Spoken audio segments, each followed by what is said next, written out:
Ce n'est point par la puissance ni par la force, mais par mon esprit, dit l'Éternel des armées. Zacharie, chapitre 4, verset 6. Bienvenue sur la chaîne Chris Horizon, où nous explorons les profondeurs de la parole de Dieu pour transformer nos vies spirituelles. Si tu es ici aujourd'hui, ce n'est pas un hasard. Peut-être que tu traverses une période de fatigue extrême où tu sens que tes efforts humains ne suffisent plus. Peut-être que tu as lutté contre des batailles intérieures qui t'ont laissé épuisé, vidé, sans espoir. Ou peut-être que tu cherches simplement une révélation plus profonde sur comment vivre une foi authentique, guidée non par ta propre force, mais par la puissance divine. Cette vidéo est pour toi, car nous allons plonger en profondeur dans cette vérité biblique puissante.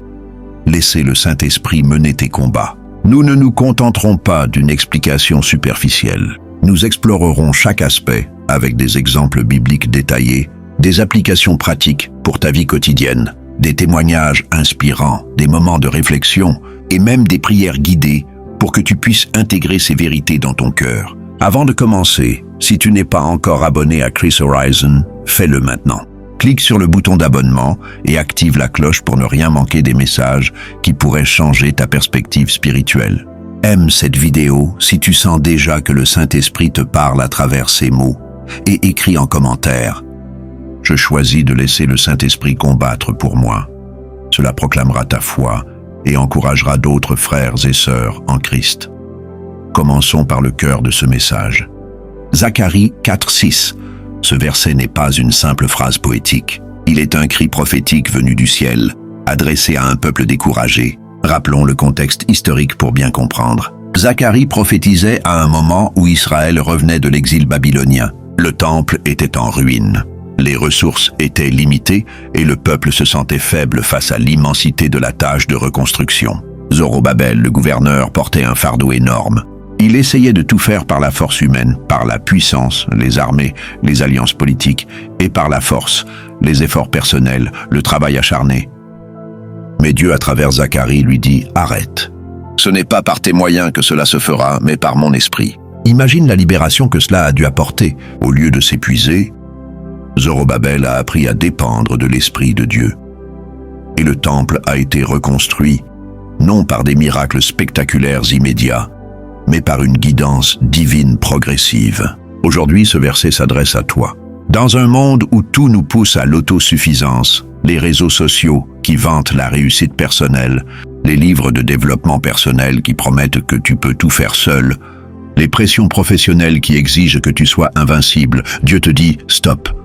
Tes batailles, qu'elles soient visibles, problèmes financiers, relations tendues, santé fragile ou invisibles, doutes, peurs, tentations spirituelles, ne se gagnent pas par ta force. Elles se gagnent par l'Esprit Saint. Explorons cela plus en profondeur. Qu'est-ce que cela signifie vraiment de laisser l'Esprit mener tes batailles? D'abord, reconnaissons que nous sommes tous en guerre. La Bible est claire. Depuis la chute au Jardin d'Éden, l'humanité est engagée dans un conflit spirituel. Éphésiens 6:12 nous le rappelle. Car nous n'avons pas à lutter contre la chair et le sang, mais contre les dominations, les autorités, les princes de ce monde de ténèbres, contre les esprits méchants dans les lieux célestes. Tes problèmes ne sont pas toujours ce qu'ils paraissent. Derrière une dispute familiale, il y a peut-être une influence spirituelle de division. Derrière une addiction, une forteresse de mensonges. Derrière une dépression, une attaque sur ton identité en Christ. Si tu combats seul, avec tes armes humaines, la logique, la manipulation, la persévérance brute, tu t'épuiseras. Mais l'Esprit Saint, il est le paraclet, le défenseur promis par Jésus dans Jean 14, 16, 17. « Et moi, je prierai le Père, et il vous donnera un autre consolateur, afin qu'il demeure éternellement avec vous. L'Esprit de vérité que le monde ne peut recevoir, parce qu'il ne le voit point et ne le connaît point, mais vous le connaissez, car il demeure avec vous, et il sera en vous. » Cet esprit n'est pas passif. Il est actif, stratégique, omnipotent. Il discerne les racines cachées, ferme les portes au mal, ouvre des chemins inattendus. Mais pour qu'il agisse, tu dois céder le contrôle. C'est là que beaucoup bloquent. Nous prions, Seigneur, aide-moi, mais nous gardons les rênes. Nous jeûnons, mais nous planifions nos propres stratégies. Nous louons, mais nous refusons d'attendre sa direction. Résultat, fatigue spirituelle, burn-out de la foi. Aujourd'hui, sur Chris Horizon, nous allons déconstruire cela pas à pas. Avant de plonger dans les principes, prenons un moment de réflexion. Ferme les yeux un instant si tu regardes cette vidéo en sécurité. Respire profondément. Demande au Saint-Esprit, révèle-moi où j'ai combattu seul. Écoute, peut-être qu'une image, un souvenir, une conviction monte en toi. Note-la, c'est le début de la libération. Et si ce message te touche déjà, abonne-toi et like pour que l'algorithme YouTube propage cette vérité à plus de cœurs assoiffés. Maintenant, explorons 5 principes spirituels fondamentaux pour laisser l'Esprit Saint prendre la tête de tes combats. Chacun sera développé en détail avec des exemples bibliques étendus, des applications modernes et des questions pour ta réflexion personnelle. Prends des notes, car ces clés peuvent briser des chaînes que tu portes depuis des années. Premier principe. L'Esprit Saint révèle les vraies racines de tes combats. Trop souvent, nous nous battons contre des symptômes visibles sans discerner la source spirituelle. C'est comme traiter une fièvre sans identifier l'infection sous-jacente. Dans Éphésiens 6:12, Paul nous avertit que notre lutte n'est pas contre des personnes ou des circonstances, mais contre des forces invisibles. L'Esprit Saint, en tant que révélateur, ouvre nos yeux spirituels. Prenons l'exemple d'Élisée dans 2 Rois 6:15-17. Son serviteur panique en voyant l'armée syrienne encercler la ville. Élisée, calme, prie. Éternel, ouvre ses yeux pour qu'il voie. Soudain, le serviteur voit des chars de feu et des chevaux célestes couvrant la montagne. Ce n'était pas une hallucination, c'était la réalité spirituelle révélée. Appliquons cela aujourd'hui. Suppose que tu luttes contre une anxiété chronique. Tes armes humaines, médicaments, thérapie, distraction. Mais l'esprit pourrait révéler une racine plus profonde. Une peur non soumise à Dieu, héritée d'un traumatisme passé, ou une porte ouverte par un péché non confessé. Comment activer cette révélation? Par la prière dirigée au Saint-Esprit, montre-moi ce que je ne vois pas. Médite sur Jean 16:13, quand il sera venu, l'Esprit de vérité, il vous conduira dans toute la vérité. Réfléchis, quelle bataille actuelle pourrait avoir une racine spirituelle que tu ignores? Prie pour la révélation. Et si ce principe te parle, commente « Révèle-moi, Saint-Esprit » pour proclamer ta foi. Deuxième principe, l'Esprit Saint t'enseigne le silence stratégique. Dans un monde bruyant où tout le monde réagit instantanément sur les réseaux sociaux, le silence semble faible. Pourtant, c'est une arme puissante. Exode 14:14. L'Éternel combattra pour vous et vous, gardez le silence. Face à la mer Rouge, avec Pharaon aux trousses, Moïse n'a pas paniqué, ni crié des ordres. Il a obéi au silence divin et Dieu a ouvert la mer. Jésus devant Pilate, Jean 19:9-10, choisit le silence, car son heure était venue selon le plan du Père. Ce silence n'est pas passivité, c'est confiance. Dans ta vie, imagine une dispute au travail. Ton instinct, riposter. Mais l'esprit murmure, tais-toi, je défends. Obéis et observe comment la situation se résout sans ton intervention. Application pratique. La prochaine fois que la colère monte, compte jusqu'à 10 et prie intérieurement. Esprit, guide mes mots. Psaume 46:10. Arrêtez. Et sachez que je suis Dieu. Réfléchis. Dans quelle situation récente aurais-tu gagné en restant silencieux? Et c'est cela cette semaine. Troisième principe. L'Esprit Saint te donne des stratégies invisibles. Il n'est pas seulement force, il est sagesse divine. Isaïe 30:21. Tes oreilles entendront derrière toi la parole qui dira « Voici le chemin, marchez-y ». Regardons Josué à Jéricho. Josué 6. La stratégie? Marcher en silence 6 jours, crier le 7e. Absurde pour l'humain, mais victorieuse par l'obéissance. Ou Gédéon, Juge 7, réduit à 300 hommes avec des torches et des trompettes au lieu d'épée. Dieu évite la gloire humaine. Aujourd'hui, l'Esprit pourrait te dire « Pardonne au lieu de te venger dans une relation brisée » ou « Attends pour une décision professionnelle ». Comment entendre ces stratégies? Par une écoute active dans la prière et la méditation de la parole. Proverbe 3:5-6. Confie-toi en l'Éternel de tout ton cœur et ne t'appuie pas sur ta propre intelligence. Réfléchis. Quelle stratégie humaine as-tu utilisée récemment qui a échoué? Demande une alternative divine. Quatrième principe, l'Esprit Saint combat dans ton intimité. Matthieu 6:6. Mais toi, quand tu pries, entre dans ta chambre, ferme ta porte et prie ton Père qui est là dans le lieu secret. Anne, mère de Samuel, 1 Samuel 1, priait en silence au temple murmurant son chagrin. Dieu a entendu et Samuel est né. L'intimité n'est pas spectacle, c'est authenticité. Dans ta chambre, sans masque, l'esprit arrache les racines profondes. Application. Réserve 15 minutes quotidiennes pour un rendez-vous secret. Loue, confesse, écoute. Psaume 51, 17. Les sacrifices qui plaisent à Dieu, c'est un esprit brisé. Réfléchis.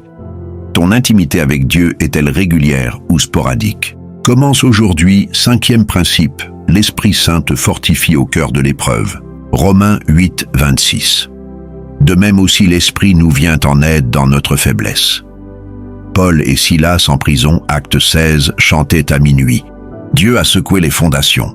L'Esprit transforme la douleur en louange. Dans ton épreuve, maladie, perte, il intercède avec des soupirs inexprimables. Application. Dans la tempête, déclare « Esprit, fortifie-moi ». Jacques 1, 2, 4. Considérez comme un sujet de joie complète, mes frères, quand vous passez par diverses épreuves. Réfléchis.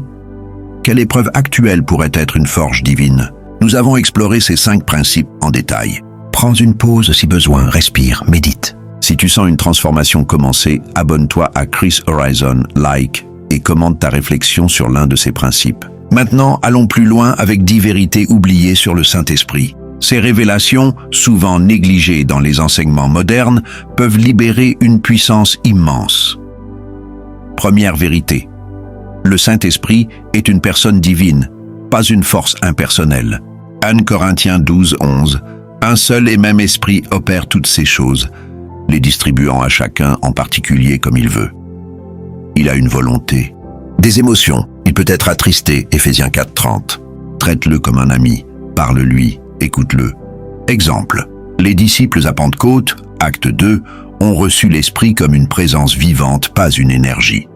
Application, chaque matin dit « Bonjour Saint-Esprit, guide-moi ». Deuxième vérité, le Saint-Esprit connaît ta destinée mieux que toi. Jérémie 29, 11 et Romains 8, 14, il voit le plan global. Joseph, Genèse 37, 50, a vu ses rêves se réaliser après des détours divins. Application, soumets tes plans à lui. Esprit, aligne mes rêves sur ta volonté. Troisième vérité, le Saint-Esprit peut t'interdire pour te préserver. Acte 16, 6, 7, Paul empêché d'aller en Asie. Ce non était une protection. Application, quand une porte se ferme, prie, Esprit, montre-moi pourquoi. Quatrième vérité, le Saint-Esprit pleure quand tu l'ignores. Éphésiens 4, 30, Samson, Juge 16, 20. Ne banalise pas sa voix. Application. Repens-toi quotidiennement des moments d'endurcissement. Cinquième vérité. Le Saint-Esprit intercède quand tu es brisé. Romains 8, 26. Dans tes larmes, il prie pour toi. Exemple, Job dans sa souffrance. Application, dans le désespoir, dit « Esprit intercède ». Sixième vérité, le Saint-Esprit te prépare dans le désert. Luc 4, 1, Jésus conduit au désert. Moïse, David y ont été formés. Application, dans tes déserts, cherche sa voie. Septième vérité, le Saint-Esprit travaille dans les saisons divines. Ecclésiaste 3, 1, Joseph a attendu 13 ans. Application, sois patient. Prie pour discernement des saisons. Huitième vérité, le Saint-Esprit donne des paroles précises en moments critiques. Matthieu 10, 20, Étienne, acte 6, 7. Application. Avant une confrontation, demande « Esprit, parle à travers moi ». Neuvième vérité, le Saint-Esprit transforme ton caractère avant ta situation. Galates 5, 22, 23, Joseph forgé en prison. Application. Concentre-toi sur le fruit de l'Esprit. Dixième vérité, le Saint-Esprit t'équipe pour ta mission. Acte 1, 8. Les apôtres transformés à Pentecôte. Application. Demande. Esprit, équipe-moi pour témoigner. Ces 10 vérités sont des perles. Médite-les une par une cette semaine. Maintenant, passons à l'application pratique. Comment vivre cela au quotidien? Commence par une invitation matinale. Saint-Esprit, dirige ma journée. Écoute sa voix dans les impressions intérieures. Crée un hôtel secret. Pratique l'obéissance rapide. Entoure-toi de communautés sensibles à l'esprit. Note tes impressions. Persévère. Voici une parabole originale. Il était une fois un guerrier nommé Élias, qui combattait seul avec son épée usée. Épuisé, il cria à Dieu. Une voix douce dit « Laisse-moi tenir l'épée ». Quand Élias obéit, les batailles se transformèrent en victoire divine. Toi aussi, cède l'épée. En conclusion, prie avec moi. Saint-Esprit, Je te cède mes combats. Conduis-moi. Abonne-toi à Chris Horizon. Like, partage, commente. Le Saint-Esprit combat pour moi. Dieu te bénisse abondamment.